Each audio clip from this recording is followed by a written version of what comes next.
하나님의 자녀답게. 교회는 다니지 않았지만 유독 크리스천들에게 둘러싸여 살아가는 학생이 있었습니다. 어쩌다 만나는 사람들이 모두 크리스천이다 보니 교회에 나오라는 권유를 많이 받았습니다. 그러나 기독교에 대해 부정적인 생각을 가지고 있던 학생은 그 어떤 권유도 단칼에 거절했습니다.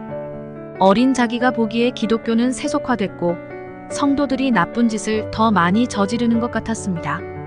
매스컴을 통해 대두되는 문제들도 한둘이 아니었습니다. 차라리 다른 종교를 믿으면 믿었지 기독교는 믿지 않으리라 다짐을 했습니다. 미국에 있는 대학교에 진학한 학생은 유학 생활에 적응하기 위해 어쩔 수 없이 교회를 다녔습니다. 막상 다녀보니 그동안 알던 것과는 많은 것이 달랐습니다.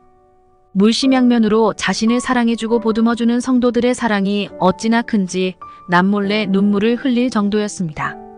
진정한 주님의 사랑을 보여준 성도들 때문에 굳건히 닫힌 학생의 마음은 첫 예배 때 완전히 무너졌습니다.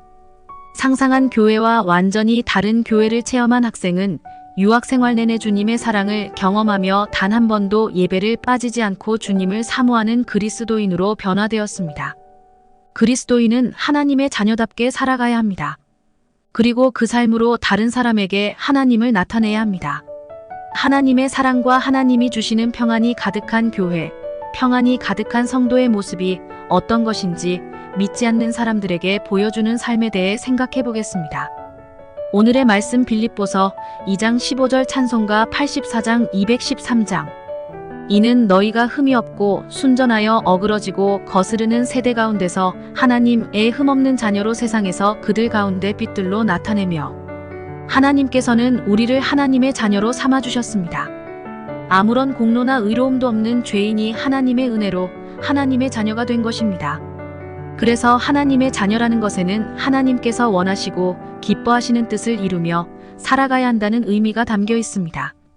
하나님은 우리가 살아가야 하는 이유입니다. 하나님께서는 우리를 하나님의 자녀로 삼아주시고 우리를 통해 하나님의 뜻을 이루어 가십니다. 그래서 우리는 하나님의 뜻을 알기 위해 애쓰고 그리고 그 뜻을 세상 속에서 나타내기 위해 최선을 다해야 합니다. 다른 사람들을 배려하면서 늘 바르고 선하게 살아가야 합니다. 하나님의 자녀는 세상에서 자신들의 행동으로 다른 사람의 원망을 사거나 그 일이 옳은지 아닌지를 따지게 해서는 안 됩니다. 원망과 시비가 일어나는 것은 결국 자신의 욕심을 더 채우려고 행하기 때문이라는 것을 잊지 말아야 합니다. 우리는 흠없고 순전한 삶을 살기 위해 최선을 다해야 합니다. 그것이 이 어그러지고 거스르는 세대 속에서 세상 사람들에게 우리가 빛으로 살아가는 길입니다.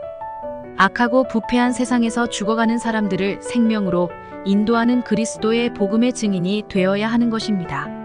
세상 사람들은 하나님에 대해 들으려 하지 않고 심지어 하나님을 배척하려 합니다. 하지만 이런 세상 속에서도 우리는 하나님의 자녀답게 살아야 합니다. 우리를 하나님의 자녀로 삼아주신 크고 놀라운 하나님의 사랑과 은혜를 세상에 늘 나타내는 그리스도인이 되시길 바랍니다. 오늘의 기도. 주님, 이 세상에서 우리가 하나님의 자녀답게 살게 하옵소서. 그리고 하나님의 사랑과 은혜를 세상에 나타내게 하옵소서. 예수님의 이름으로 기도합니다. 아멘.